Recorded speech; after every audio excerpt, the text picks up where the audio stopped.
É isso, hoje nós vamos começar o Bota Pod, que é um projeto que eu, Sérgio Botinha, estou querendo iniciar, estou iniciando, para discutir política, para discutir grandes temas internacionais, nacionais, de Minas Gerais e de Belo Horizonte.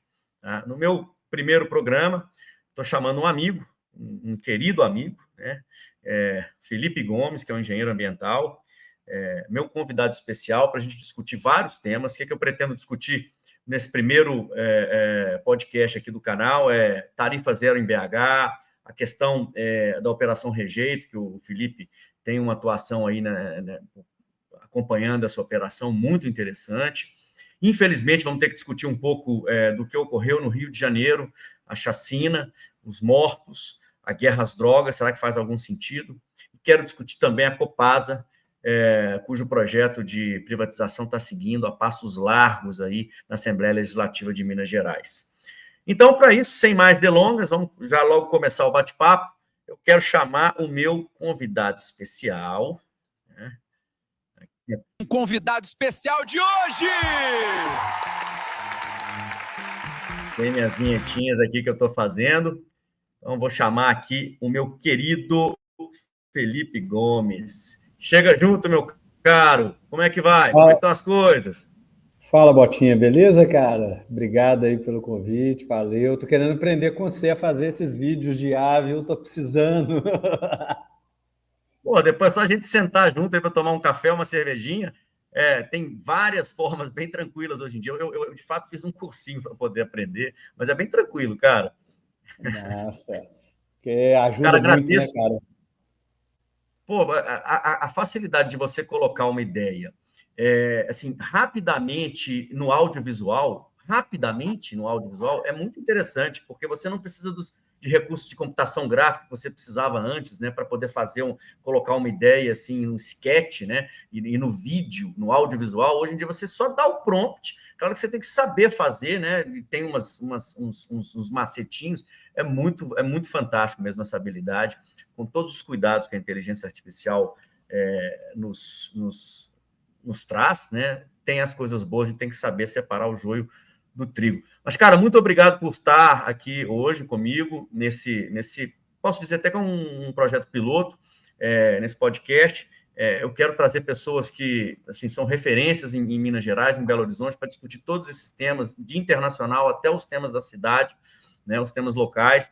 E, bom, ninguém mais adequado, porque é um amigo e é uma pessoa que também compartilha os ideais e das lutas que eu tenho, sabe? Então, muito obrigado por estar aqui comigo hoje nesse projeto, viu, cara?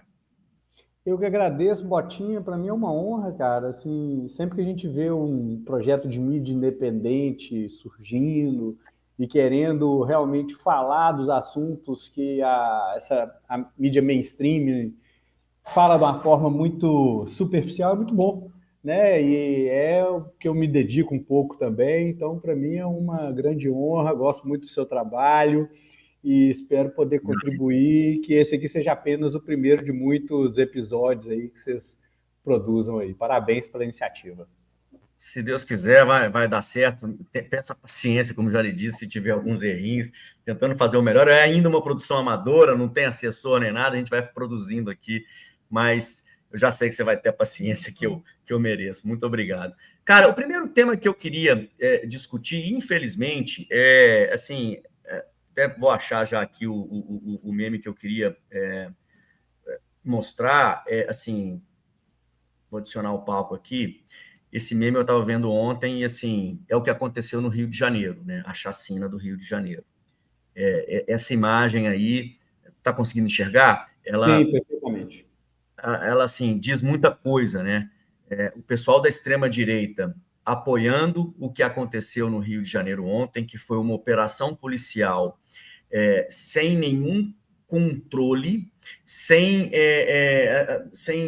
parece que bom, foi uma ordem de matança aquilo ali. Não estou aqui para defender bandido. Talvez a gente faça um questionamento sobre a guerra às drogas, se é uma guerra que faz ou não faz sentido, mas no Estado de Direito a gente prende, a gente indicia, a gente julga e só ali, no final, é que a gente condena. E não existe pena de morte no Brasil. Então, assim, é um assunto que eu não poderia deixar de estar discutindo hoje contigo, já que é tão recente, tão premente aí. O que você achou? Quais são suas impressões? O que você diz do que aconteceu, cara? Assim, o crime organizado é um problema gigantesco, né? Assim, a gente está diante de algo que eu acho que as pessoas não têm noção do tamanho do problema, né? Acho que isso aqui é básico, todo mundo concorda, né? Tirando aqueles envolvidos, eu acho que todo mundo concorda que talvez esse seja o maior problema do Brasil. Isso é fato. Porém, até onde eu sei, como você bem disse, como advogado, ainda não temos pena de morte no Brasil. Só em caso de guerra declarada, que não é o caso, né? Guerra contra um inimigo externo, inclusive. E quando a gente vê uma operação dessa, que foi para matar, né? Assim, e o problema é o desenho que eles colocam de quem é o bandido, de quem é o cabeça. Você realmente acha, você tem a ilusão de que o cabeça do CV está dentro do morro, cara? Está lá no meio da comunidade? O cabeça Exatamente. do CV está na Faria Lima. Está lá no Exatamente. condomínio, né? Aquela operação que teve no condomínio, lá no Vivendas da Barra, que No foi a Barra. operação que mais apreendeu fuzil da história do Brasil, mais do que a de ontem. Era num condomínio da Barra. Era num condomínio ali, vizinho do Bolsonaro. É Se eu o falei o nome condomínio do errado, Bolsonaro, exato. então, achamos. Tá. Mas e lá? Não deu um tiro. Os vídeos lá do Rio, cara, se você ver as casas, viraram peneira, irmão. Não tem como você virar e falar, eram bandidos. Cara, você não consegue. Inclusive o Reinaldo Azevedo ontem faz uma fala, né? O ajudante, o jornalista, fala, porque matou 60 bandidos. Bandidos não, você não sabe. Não teve apuração, pera lá. Vamos primeiro descobrir quem disse que esses 112, até o último número, não sei qual é o número certo, eram todos já bandidos. Aumentou, né? Cara, a gente não tem, não existe. A gente não é um tribunal de exceção, sabe? Assim, é muito doentio. E ver gente apoiando, achando que isso é normal, é perverso, cara. Pera lá. Vamos respeitar. Não, Eles realmente não estavam brigando pelo processo legal? Vamos respeitar o devido processo legal, cara. Exato. A questão da perversidade, eu vou trazer esse outro. Isso é uma manchete que eu peguei da Folha de São Paulo ontem. Assim, ao lê-la, assim, eu só peguei as manchetes, eu nem entrei nas notícias. Mas ao ler as 4 manchetes, eu fiquei horrorizado. Então, ele queria se entregar, diz a mãe que achou o filho entre as vítimas. Né? A outra, e meu filho tinha os pulsos amarrados, né, quando mataram. Né? Vi Achou matar gente em 4. decapitada, cara. Achou gente decapitada. A última, Tirou um manicure cara. disse que a cabeça de sobrinho estava pendurada numa árvore. Então, nós estamos na Idade Média, é isso? Quer dizer... Sérgio, não é só pena de morte, não é só um tribunal de exceção. É perversão, cara. Isso é coisa de pervertido. Você pegar e decapitar uma pessoa que talvez estivesse, inclusive, amarrada. Assim, é inaceitável. E achar que isso foi normal. E o pior de tudo é ver aquela fala escroque do Cláudio Plácido de que tivemos 4 vítimas. Cara, tudo bem, os 4 policiais são vítimas mesmo, morreram, toda condolência, a família, estavam lá cumprindo o seu dever e tudo mais. Mas, cara, você teve aí mais de 100 mortos que você não consegue dizer se eram ou não envolvidos pelo crime. E mesmo que fossem envolvidos pelo crime, não existe pena de morte no Brasil. Sabe? É o maior massacre da história, maior que Carandiru. E o que o Carandiru trouxe pra gente, né? O que o Carandiru, o massacre do Carandiru criou? Parece que nada, né? Criou foi organizações criminosas. E o que vai nascer dessa operação? E eu vi uma fala de um cara, ele tá lá vendo os corpos e tal, aí ele fala, olha, matou e o crime não acabou. Você acha que isso aí acabou com o crime? Nem vai acabar. Eu quero ver uma operação dessa, sanguinária que nem essa, lá na Faria Lima. Faz uma dessa, cheia de tiro de fuzil, num local onde que estão os cabeças. Entra lá e mata os cabeças também, pô. Eu sou contra a pena de morte, mas tenhamos o mesmo peso. Aqui, quantos bilhões essa operação tirou das ruas? A do PCC lá de São Paulo, que não deu um tiro, foram, se eu não me engano, 60 bilhões, cara. Um negócio assim, sei lá quantos bilhões, agora me falha a memória, mas eu acho que é nessa ordem de grandeza que era a operação lá. Então é o seguinte, não é assim que nós vamos resolver o problema do crime organizado. Cadê a asfixia financeira? O que mata o crime organizado é a asfixia financeira. Exatamente. Sabe? E o próprio Haddad fala lá, pô, o Cláudio Castro não ajudou em nada na questão do esquema mesmo, de minar a questão financeira. E ainda um monte de fake news, virar e falar que eu solicitei 2 anfíbios para o Ministério da Justiça. Solicitou, mas eles falaram, então você tem que fazer tal coisa, que era a questão da GLO e tal, e ele não fez nada. E aí virar e falar que a culpa é do governo. Cara, pô, vamos parar com fake news? E aí a extrema-direita toda, Nicolas, Gaia, publicando coisas que você olha e fala, gente, mentindo. Gente, tem a PEC da segurança pública, que esses governadores, essa galera da extrema-direita que está questionando, falando que é culpa do governo federal, não deixou andar. A PEC da segurança pública é justamente tentando centralizar o combate ao crime organizado na mão da Polícia Federal, que é o que a gente precisa para a coisa andar. Não, não só isso, né, Felipe? Eu acho que, assim, eu estava lendo as notícias hoje. Bom, primeiro que você está falando aí do Nicolas Ferreira e do Gustavo Gaia, você está falando da esgotosfera, né? Então, é a esgotosfera. Não dá para levar esse pessoal a sério. Nós temos uma luta aí ano que vem, depois nós podemos tratar um pouco disso rapidamente, ou em um outro programa, que é contra esse pessoal da extrema-direita, Nicolas Ferreira e Cleitinho subindo nas pesquisas para governador de Minas Gerais. Isso é um risco que nós, aqui na nossa terra, temos que lutar para que Minas Gerais não seja palco para essa extrema-direita, que não seja o nosso governo experiência para esse pessoal, mas não vamos falar da esgotosfera. Acho que o problema todo da extrema-direita é isso, eles não falam nada para resolver o problema. Como você disse, né, o governador do Rio não resolveu nada com essa ação. Eu fui ver uma notícia, ele aumentou em 10 bilhões, lá para 10 bilhões, o investimento nas polícias. Sabe quanto que foi aumentado o investimento para a Polícia Civil e a Polícia Técnico-Científica? Zero. Nada. Então, quer dizer, o policial civil, que é quem investiga o crime, né, e fornece provas para o Estado condenar, né, os peritos civis, os policiais civis de uma maneira geral, não há investimento nesse pessoal. Então, quer dizer, é só cortina de fumaça, é só operação ostensiva para poder chamar a atenção, mas o fundo do problema eles não querem resolver. Né? Como resolver o crime organizado, desmantelar as operações de crime organizado, eles não fazem nada, eles só conseguem fazer essas coisas atabalhoadas. Isso é a cara da extrema-direita, que não dá em nada.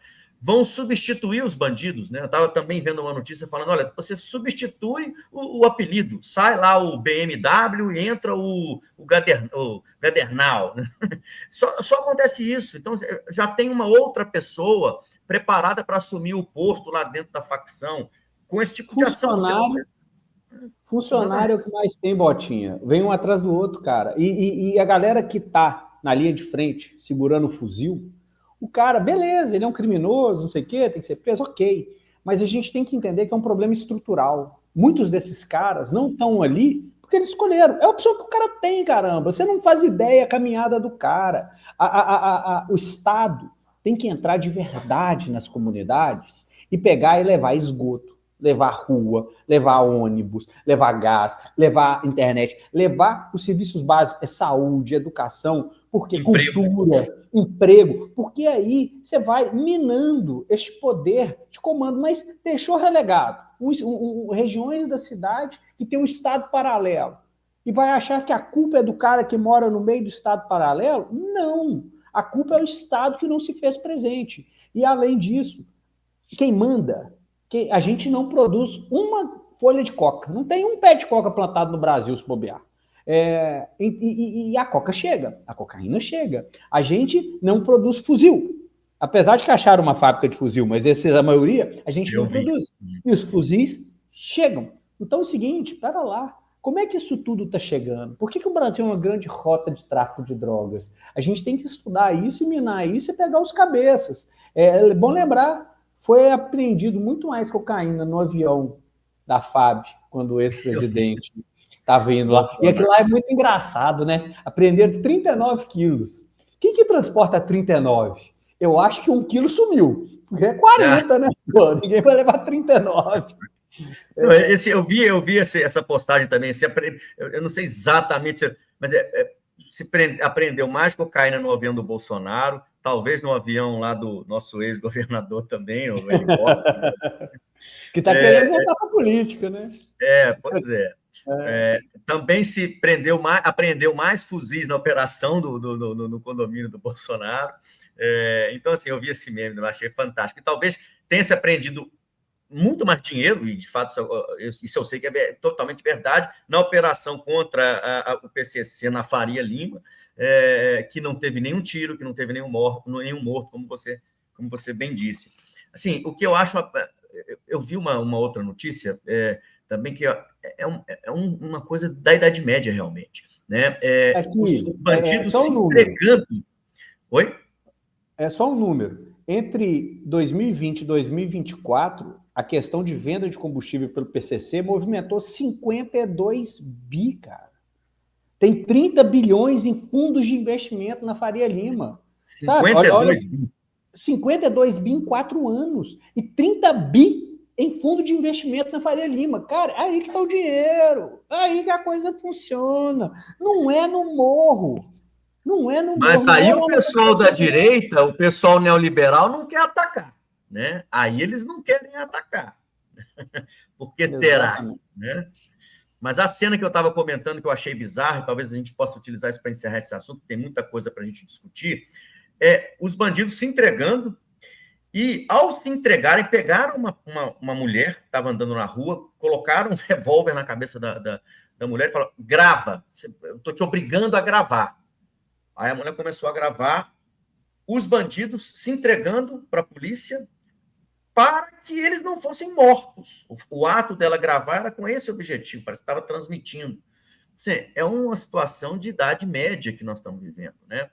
Talvez eu quero te perguntar mais uma coisa sobre esse tema, que é a questão intrínseca da guerra às drogas, porque grande parte ali do PCC, do Comando Vermelho, é o tráfico de drogas. E, bom, isso é uma coisa que a gente já falou pra caramba, quer dizer, enxugar gelo. A guerra às drogas é meio que enxugar gelo. A origem desse pessoal se tornar bandido, porque não estou querendo defender o uso de drogas, mas, bom, a direita que defende a liberdade individual, então, se ela defende liberdade individual, a gente vai entrar naquela discussão sobre o cidadão ter o direito ou não de usar, e também sobre se é factível você acabar com as drogas, você coibir o uso de uma... Há 5.000 anos existe cannabis sativa que as pessoas usam, nascia na natureza, né? Nasce na natureza, as pessoas usam. Então, você querer coibir isso, né? Transformar pessoas, indivíduos em bandidos por um crime que, bom, poder-se discutir que o Estado tem que atacar coisas muito mais severas, como homicídio, como latrocínio, como assassinato, como estupro. Esse tipo de crime talvez seja mais severo e essa guerra às drogas seja realmente um ato de enxugar gelo que nunca vai acabar. Eu não sei qual a sua opinião sobre isso. Aliás, eu acho que eu sei, mas se quiser comentar algo... Olha, eu sou um camarada que defende abertamente a descriminalização das drogas, inclusive maconha, pessoalmente, né, que eu acho que é o primeiro passo. Não adianta, não vai se combater o tráfico querendo fazer. Os Estados Unidos está aí, cara. Os Estados Unidos tem muito mais grana que a gente, um poder militar bélico muito maior e vive uma epidemia de fentanil, que é uma coisa assim, é doentia. Você vê os vídeos lá da galera lá nas ruas de Seattle, não sei onde mais, sei lá o nome das cidades. Estão roubando a sua gasolina. Peraí, desculpa, foi um erro técnico, pode continuar. Mas é assustador, a galera tá igual zumbi. E aí? E os Estados Unidos investem muito nessa guerra contra as drogas. Né? A gente pode, e o Brasil, pensando do ponto de vista de emprego, renda, nós temos o potencial de ser o maior produtor de cânhamo industrial do planeta, que é a maconha que não tem efeitos psicoativos, que é usado de forma industrial. CBD, né? Não. O cânhamo é a maconha fibra, é usado para fins industriais, para roupa, para papel. Corda, roupa, panos, etc. E o Brasil pode ser o maior produtor planetário disso. E quem são os maiores produtores hoje? Rússia, China e Estados Unidos. e nós podemos ser muito maiores que eles. Só que por uma política retrógrada de combate às drogas, que não avança o debate, fica aí. E fica produzindo isso que a gente viu ontem, sabe? É palco para a extrema-direita, fazer chacina do povo preto, pobre, de periferia, para usar isso na mídia, porque estão todos defendendo, o nosso governador aqui, esse escroque, defendendo isso, o Nicolas postando coisa lá de El Salvador, assim, é doentio. Eu penso que a gente tem que trabalhar com inteligência, sufocar financeiramente, reavaliar de forma séria a questão da descriminalização da cannabis, que já vai ser um golpe financeiro gigantesco. E eu sei que uma vez eu estava dentro de uma grande comunidade aqui de BH, que o tráfico é muito intenso. E eu faço parte do PDT Legalidade e Soberania, que é um movimento do PDT que debate a questão da cannabis e das drogas. E eu pus uma bandeira lá nessa associação comunitária. E veio uma galera de lá e olhou, pô, Felipe, mas é foda, cara. Se o povo do movimento ver esse papo seu aí vai achar ruim, porque você vai quebrar a gente. Se vocês discriminar, vocês vão quebrar a gente. Se legalizar, né? Se legalizar, acaba com a bandidagem, exatamente. Quem me falou isso foi a galera que estava lá nesse evento que eu estava participando, que tinha gente do movimento, ou sei lá se era ligado, sei lá o que era. Eu sei que eles falaram isso comigo, cara. Então, assim... Cara, não vai acabar, Felipe, não vai acabar. Você querer... A extrema-direita falar de liberdade individual e querer impedir o sujeito de fumar o baseado, ela não vai conseguir acabar, cara. Ela não vai conseguir acabar. Histórico. Isso é de 5 mil anos, cara. Qual é? Álcool, cigarro, tanto de tarja preta. Então é o seguinte, o ser humano, ele... A Faria Lima gosta de pegar remédio em farmácia sem receita.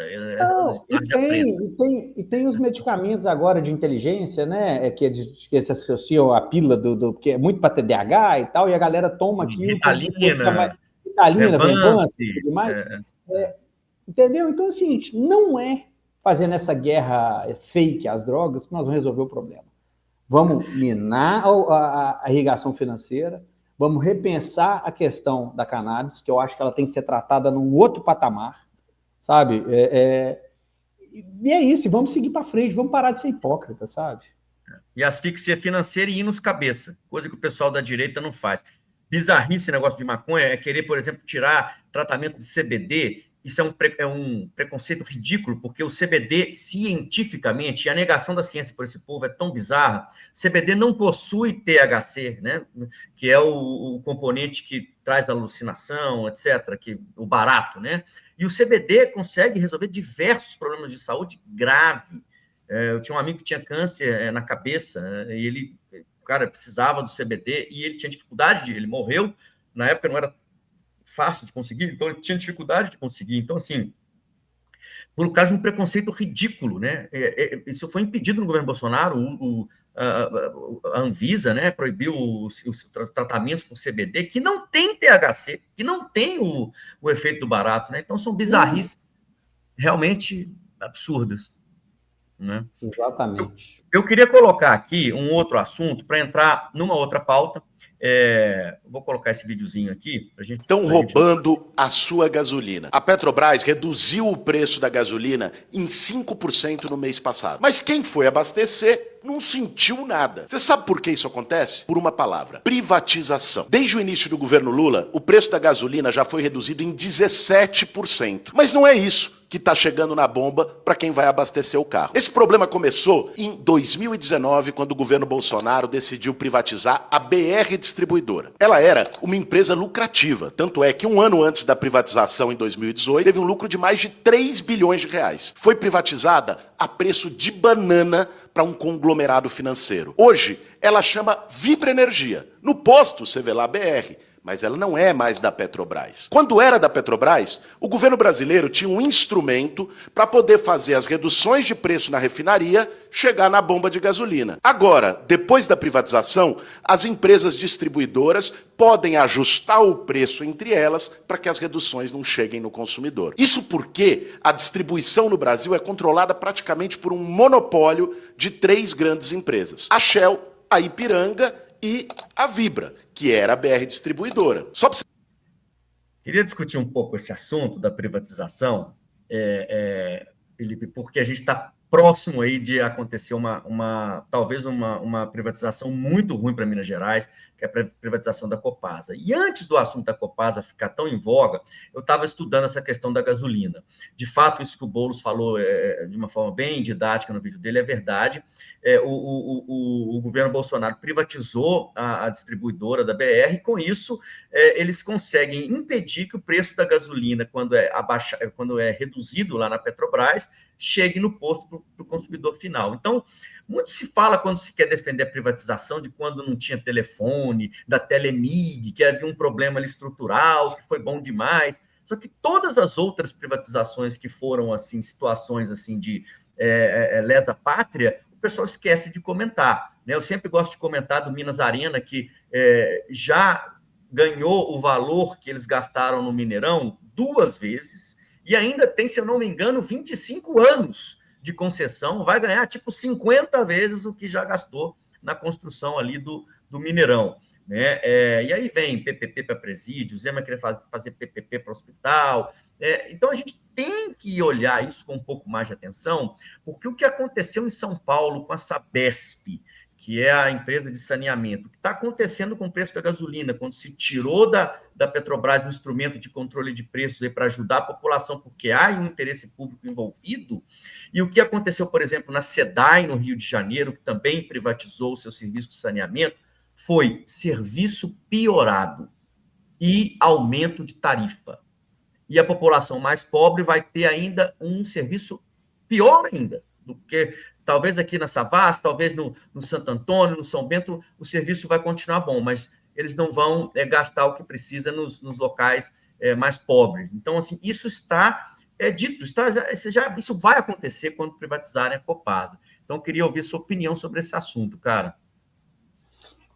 Assim, para mim, é tão emblemática essas coisas. Primeiro, a gente pensa o seguinte, os caras privatizaram a BR, mas continuaram com a logo. Por quê? Né? Porque é o seguinte, até para enganar a população de tal forma que nem a logo eles tiraram, ela continua lá. Então, quando a pessoa compra, ela acha que ela está comprando a Petrobras e não está, sabe? E é só rodar a cidade que você vê, os preços são os mesmos, né? Assim, os postos de combustível praticamente variam poucos centavos de um para o outro, né? Então, assim, é muito bizarro.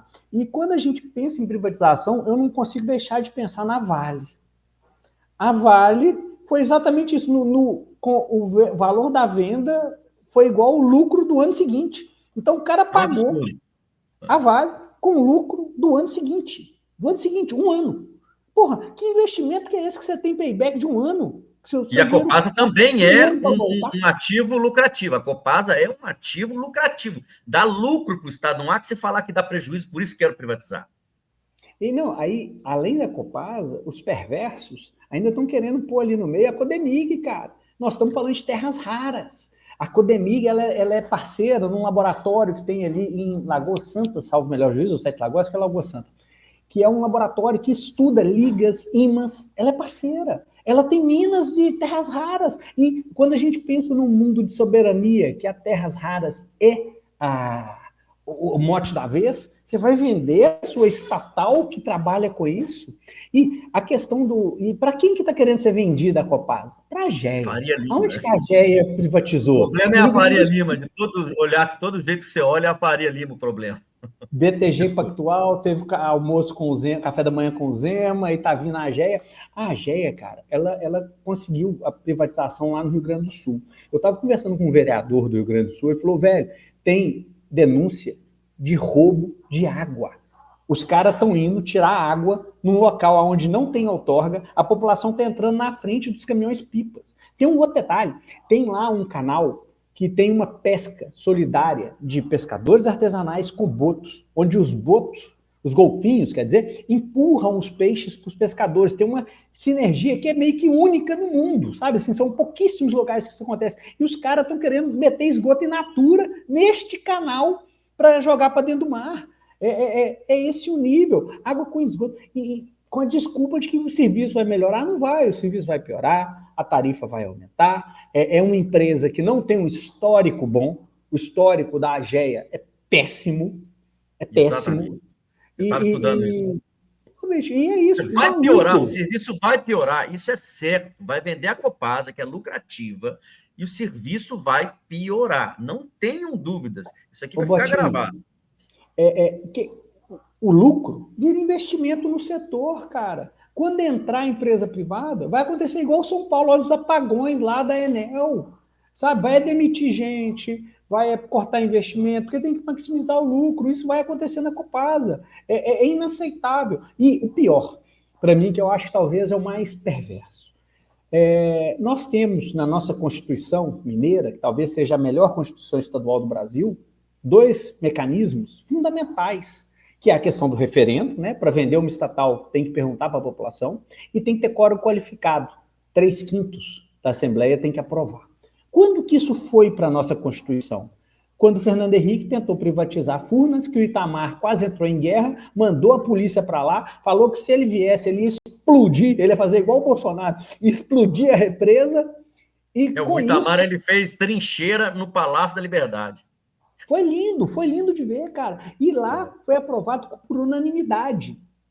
Todos os deputados que votaram favoráveis a essas 2 emendas que agora o Zema, esse escroque, quer tirar. E, cara, é o seguinte, é só escutar a população. Não é que está proibida a venda da Copasa. Não está proibida.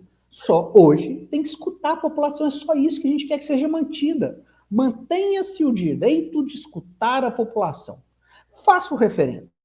Se a população aprovar, beleza, vende. Eu não concordo, mas eu sou um democrata, defendo democracia. Então, beleza, isso é democracia participativa. Mas a extrema-direita, que defende liberdade individual, que defende o livre mercado, que defende não sei o quê, não defende escutar a população antes de tomar a decisão sobre a venda de um ativo. Mas tem que fazer caixa, né, cara? É só lembrar o Zema, o que ele fez na questão da campanha dele para governador.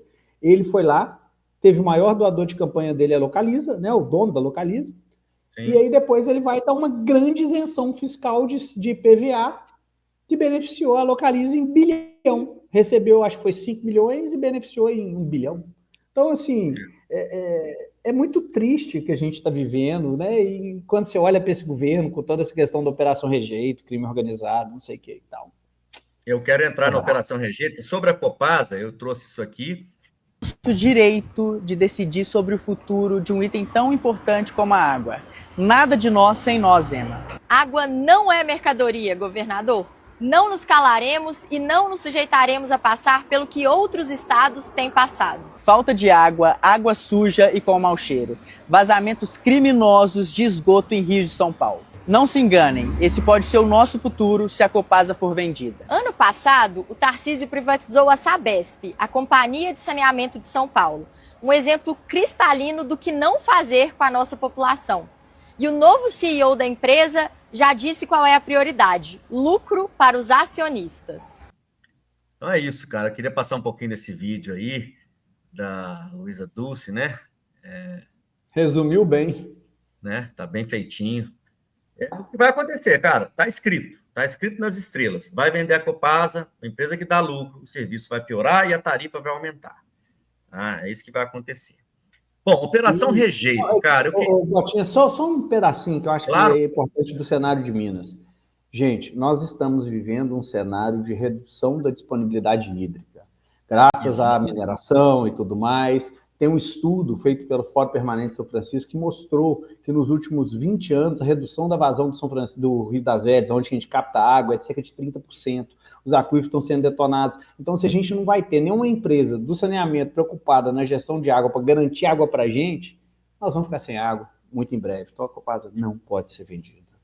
E nesse sentido, nós temos aquela discussão, que até fiz um postzinho outro dia sobre a Serra do Gandarela, o projeto Apolo da Vale, que é uma coisa assim, eles querem construir uma vala, você tem mais informações do que eu, mas se eu não me engano, acho que é 6 quilômetros de vala que eles querem fazer na Serra do Gandarela, cheio de nascentes, cachoeiras maravilhosas.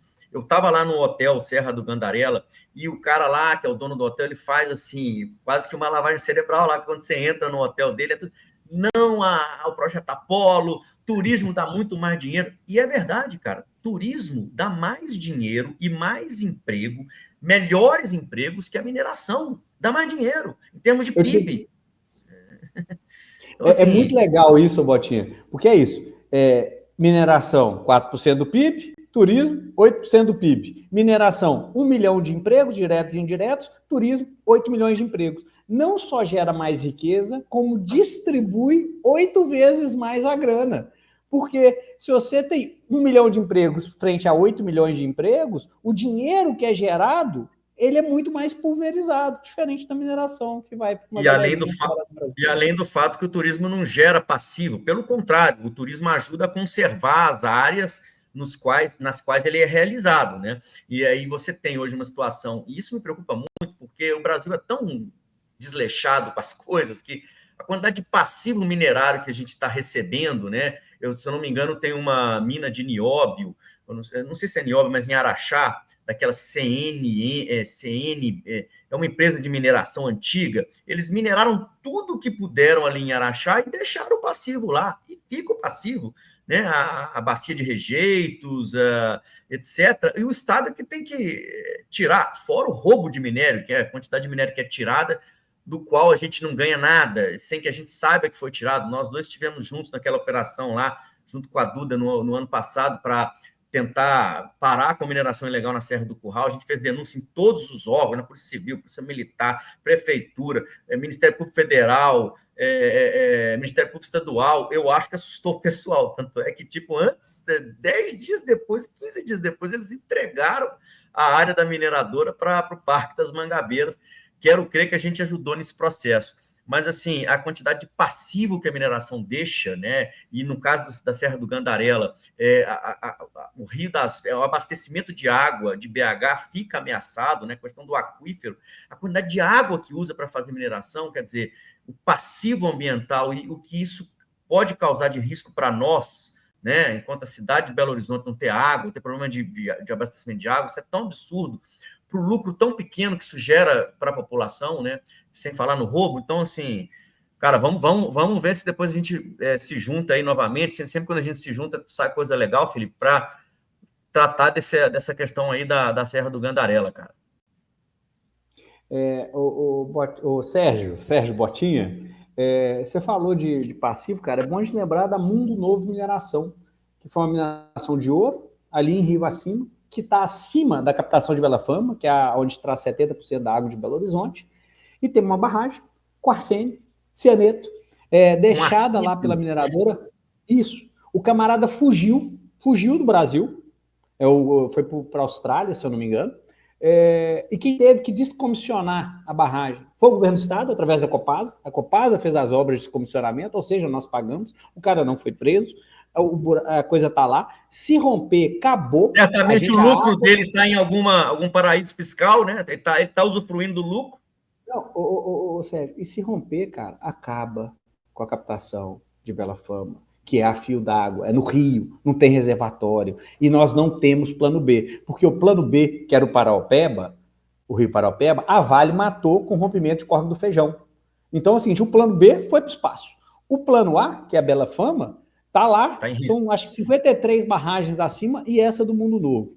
Aí você pega o Gandarela, que é a fábrica de água. Ali uma fábrica de água livre de mineração, por enquanto, assim, pelo menos no coração dela está livre de mineração. A água chega por gravidade em Bela Fama, dá para pegar a água e levar sem bomba até Bela Fama, e de Bela Fama para abastecer Belo Horizonte é um bombeamento só, que é no Mingu. Do Mingu desce por gravidade até chegar ali no Taquaril, aqui em Belo Horizonte. Então nós temos esse estoque de água. Aí a Vale quer pôr o Projeto Apolo. O Projeto Apolo, ele vai destruir o aquífero, que é onde está a caixa d'água natural. E lá nós temos um problema, porque é o seguinte, você tem o Parque Nacional do Gandarela, lindo, maravilhoso, só que eles estão instalando várias pequenas mini minas no entorno, que são minas geralmente em direitos minerários da Vale, feita através de um comodato com a Vale para minerar. Aí nós temos ali, tem Nossa Senhora do Sion, que está ali ao lado da Paleotoca, que é uma cavidade feita por uma preguiça gigante, é um achado arqueológico gigantesco, e que a Vale quase explodiu, não explodiu ela, porque a população se levantou e tal, porque ela queria fazer pesquisa mineral nesse lugar. Nós temos a Brava Mineração, que pertence à galera que foi presa pela Operação Rejeito, e estava lá. Eu quero que você fale da Operação Rejeito um pouquinho aqui, antes que a gente acabe com o tempo. Então, o que é a Operação Rejeito, né? A Operação Rejeito é um desdobramento de algo que começou lá atrás, 2020, com a Operação Poeira Vermelha, que quando apreenderam os caminhões de minério saindo da Fleus, saindo da Impabra e da Gucci, e descendo ali para, acho que saía da Gucci nessa época, e descendo para a Fleus, que era uma mineradora, uma unidade de beneficiamento de minério. E aí, desdobrou na Parkour, que foi uma operação que foi em março desse ano, que fez busca e apreensão numa galera, inclusive em diretores da ANM, né, o Leandro, o Claudinei, diretores da Agência Nacional de Mineração, e também grandes empresários, Lucas Callas, Franceschini, que era a galera ligada ali à Impabra. E desbaratinaram um esquema de roubo de minério através da suposta recuperação ambiental da área, né? Tinha um termo de orçamento de conduta para recuperar a área, mas na verdade eles estavam roubando minério, supostamente. Aí, da Operação Parkour, desdobra na Operação Rejeito, que aí foram 22 mandados de busca e apreensão, prenderam 17 pessoas, inclusive um cara da Polícia Federal, que foi o número 3 da Polícia Federal no Brasil, Rodrigo Teixeira, mas 3, os donos de mineração lá, né, que é o Helder, Adriano e Helder, Alain e João Alberto Paixão Lages. Os caras foram, pela primeira vez, criminosos ligados a uma questão ambiental, mineral, foram parar em presídio de segurança máxima. Os caras foram para um presídio de segurança máxima, já foram tirados e estão agora aqui em Minas Gerais de volta. A questão toda era o uso de propinas, né, para poder conseguir das autoridades estaduais, da FEAM, se não sei, do IGAN também, não sei se tem, do governo do Estado, né? Parece que do IEF, olha só, quais órgãos foram afetados? FEAM, IEF, IEFA, que é o Instituto Estadual do Patrimônio, IFAM, que é o Instituto Nacional de Proteção ao Patrimônio, ANM, que é a Agência Nacional de Mineração, Polícia Federal, todos esses órgãos tinham. Aí também o vice-prefeito de Itaúna também estava no esquema, inclusive está fugido até hoje. Lá teve a apreensão de 1,5 bilhões de reais, 1,5 bilhões de reais, foram cerca de, se eu não me engano, mais de 60 empresas, porque eles vão abrindo CNPJ um dentro do outro, dentro do outro, e, segundo a Polícia Federal, uma licença, né, que tem aí os prints, né, das conversas e os áudios do ex-presidente da FEAM, Fundação Estadual do Meio Ambiente, cobrando R$500 mil, supostamente por ter conseguido a licença da Fleus, do João Alberto Paixão Lages. Ele cobrando, olha, eu tenho que receber o meu dinheiro, tenho que receber logo o meu dinheiro. Então, as pessoas que tinham que defender o meio ambiente em Minas Gerais, envolvido em corrupção, e o governo do Estado, que supostamente é o governo da meritocracia, das pessoas bem educadas para governar o Estado, né, com capacidade técnica para estar à frente dos órgãos e tudo, com capacidade, né? O governo Zema que nomeou esse pessoal todo aí. Até me parece que tem um videozinho que eu vi você falando ali, que o cara falou que as ordens vinham de cima, né? Eu acho que de cima só tinha uma pessoa ali dele, né? Não sei quem acho que era o governador. Sérgio, é o seguinte, essa para mim é talvez a pergunta mais importante. Um dos pilares desse esquema, né, que era o ex-presidente da Fundação Estadual do Meio Ambiente, que era quem concedia a licença, antes de ser preso, já desconfiando, segundo uma matéria, né, confidenciou isso a interlocutores próximos, ele disse que ele só recebia ordens, que ele era um pau-mandado e que as ordens vinham de cima. Até hoje essa resposta não foi dada. Só que ele era o presidente da FEAM. Acima dele, quem que tinha no governo do Estado? A secretária de Meio Ambiente, que é a chefe imediata dele e tal, e o governador. O governador, Só tem essas duas pessoas acima dele, na estrutura hierárquica do Estado de Minas Gerais. Eu não sei se ele estava falando de chefe direto, talvez o de cima poderia ser, sei lá, um outro político grande, poderia ser o dono da empresa, mas vinha de cima. E uma coisa que é engraçada, logo que eles fizeram a operação lá na cidade administrativa, né, que a Polícia Federal entrou lá e fez busca e apreensão, foi na mesa dessa galera, a secretária de Meio Ambiente solta um vídeo no dia seguinte e para falar, né, da Operação Rejeito, aí ela chama o problema do primeiro andar. Aquela questão que ocorreu no primeiro andar, por quê? Porque ela fica no segundo andar. Acima, né? Numa mesa acima, sabe? Eu achei tão emblemático, o cara fala que as ordens vinham de cima. Aí a secretária fala do problema do primeiro andar e a sala dela no segundo. É só coincidência. A sala dela tá em cima. Eu não estou falando nada, não, é só coincidência. Assim, eu achei inusitado. E aí, na hora que a gente vê, porque teve um documento que eles pegaram no celular do Rodrigo Teixeira, o delegado, que inclusive teve uma matéria hoje no Globo, e o nome da secretária aparece várias vezes. E ela é citada lá como aquela que tinha que resolver o problema do licenciamento. Então, assim, e ela é citada várias vezes. E esse documento, cara, eles citam vários ex-secretários de meio ambiente, eles citam vários superintendentes de Suprans, que são o órgão que faz a análise do licenciamento e tal.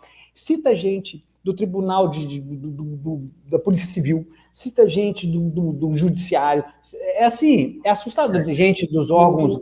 O mais bizarro, Felipe, é um governo que diz que é bom contra a corrupção e ataca todo mundo nesse tema, ter deixado chegar nesse nível, um governo que se diz bom em números, ter deixado a dívida do Estado estar tão ruim para ter que vender a Copasa para reduzir um pouquinho a dívida, e nem precisa isso, porque o governo federal já está aceitando outras coisas, enfim, tem várias coisas erradas no governo Zema, a gente tem que estar atento ano que vem, cara. Eu sei que o nosso tempo está acabando, eu não vou poder discutir o Tarifa Zero contigo, que é uma coisa que eu queria discutir. Vou falar rapidamente dele aqui, vamos falar assim. Vou passar esse videozinho aqui, é um cara que fala coisa muito polêmica, 30 segundos, mas o que ele fala aqui me parece fazer todo sentido. Olha só.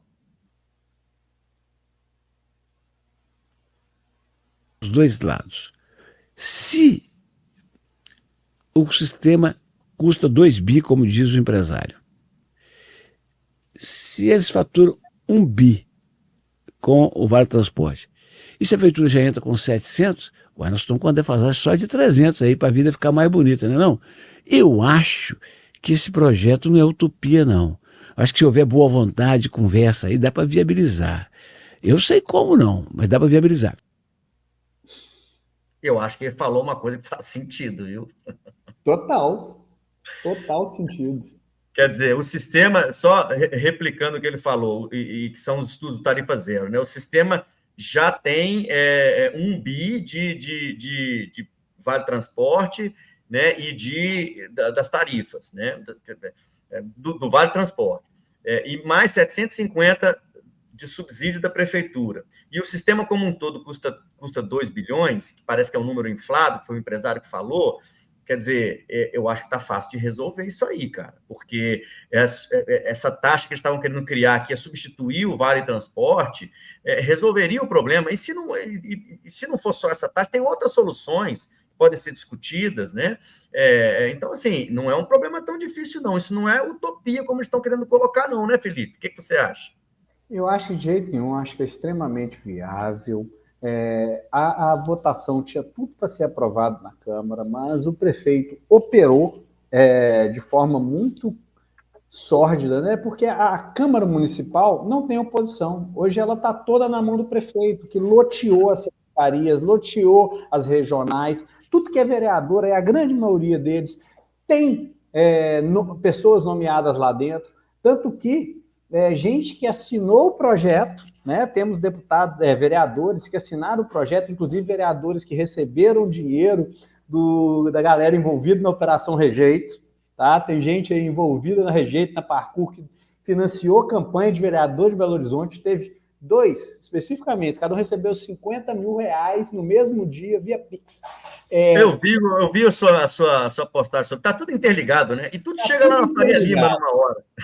E aí, cara, essa galera que votou, assinou o projeto de lei, depois tirou o nome e votou contra, entendeu? Então, assim, é muito triste isso, pensar como que esse nosso prefeito opera a Câmara Municipal, como é que os vereadores se deixaram ser operados dessa forma. Aqueles que ousaram se levantar foram massacrados. Por exemplo, o Eltinho. Que perdeu lá a vice-liderança do governo, né? O Eltinho era vice-liderança, mas ele não tinha nem como não defender o Tarifa Zero, que essa é uma pauta dele de campanha. Se ele não defendesse, cara, ia ficar feio demais para ele com os eleitores dele. Mas mostrou o poder do prefeito, assim como a gente vê o poder do Zema na Assembleia, né, que é essa questão da PEC aí do cala-boca e tal, e assim como a gente vê o poder desse sistema na Câmara dos Deputados. Vou contar só um que faz um link lá com a questão da Operação Rejeito. Eu trabalho com a deputada federal Duda Salabert, e nós elaboramos o relatório, né, seu nome, mas é o documento para subsidiar a análise do projeto de lei do que cria o Monumento Natural da Serra do Curral. Chegou a ser pautado, ficou meia hora em pauta, porque aí a galera, alguns deputados da bancada mineira que estão ligados com essa galera, foram lá no presidente da Câmara e gritaram, tirou. Nunca mais foi julgado, como aqui na Assembleia. Então, assim, a gente tem que tomar muito cuidado em quem a gente vota. Não é só cargo majoritário. Vereador, deputado estadual, federal, senador, são extremamente importantes, fazem. Danado. Então, assim. Lembrando que tem, cara, para as pessoas não votarem em quem não defende os interesses da população, em quem defende só empresários, só empresa. Essa é uma pauta para o ano que vem, cara, muito importante. Tá? E sobre essa questão da tarifa zero, eles já estão querendo inventar argumento, porque não circula ônibus de madrugada direito, né? Então, até baixo tem que fechar por causa disso.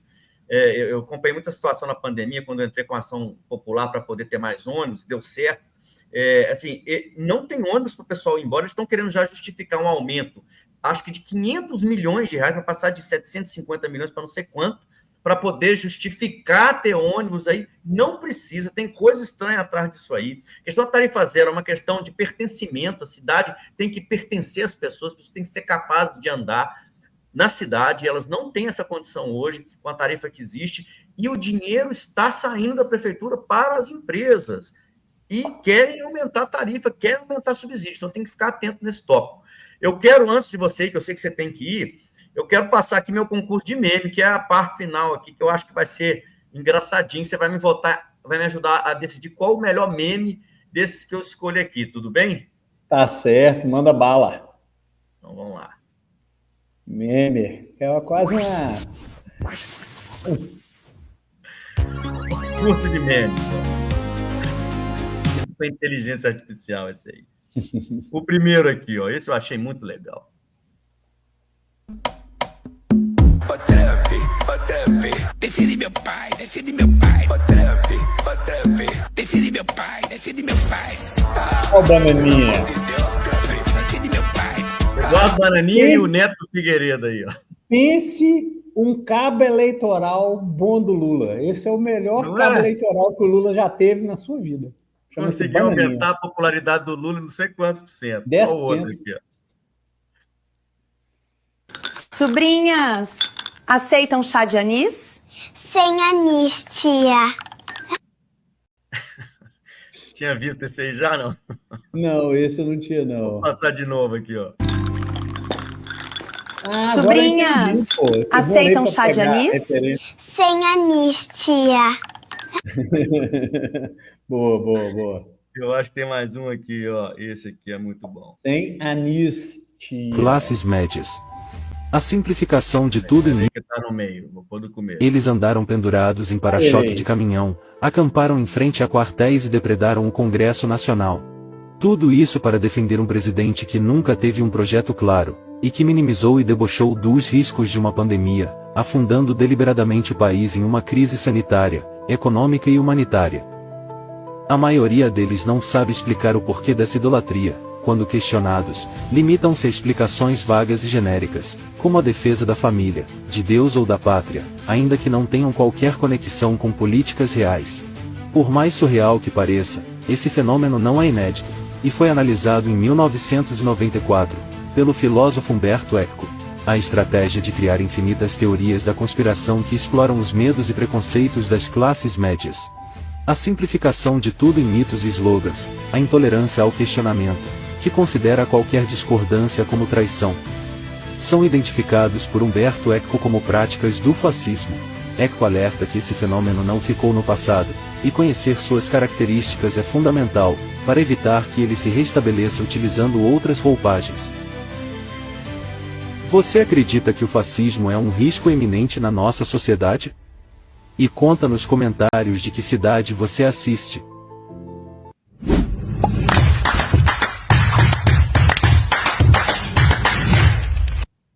E aí, Felipe, você acha que o fascismo é um risco hoje em dia?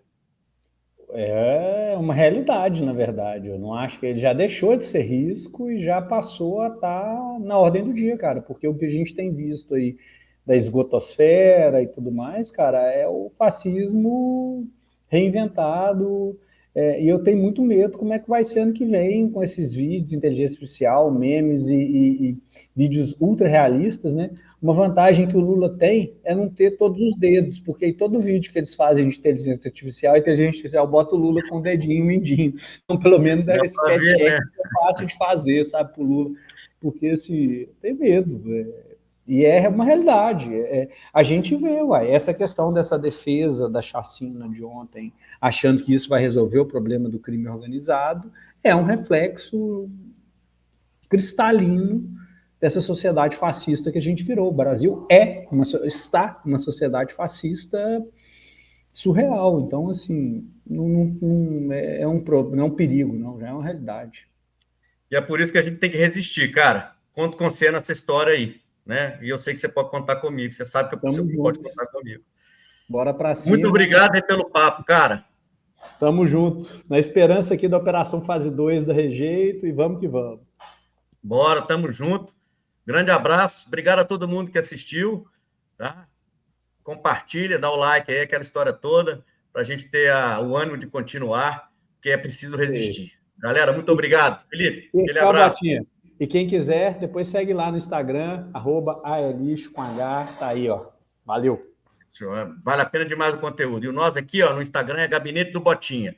YouTube é Botinha Progressista. Não, Botinha Progressista no TikTok. A gente tem 50 mil seguidores lá. No YouTube é Rádio Botinha. Grande abraço, galera. Até a próxima.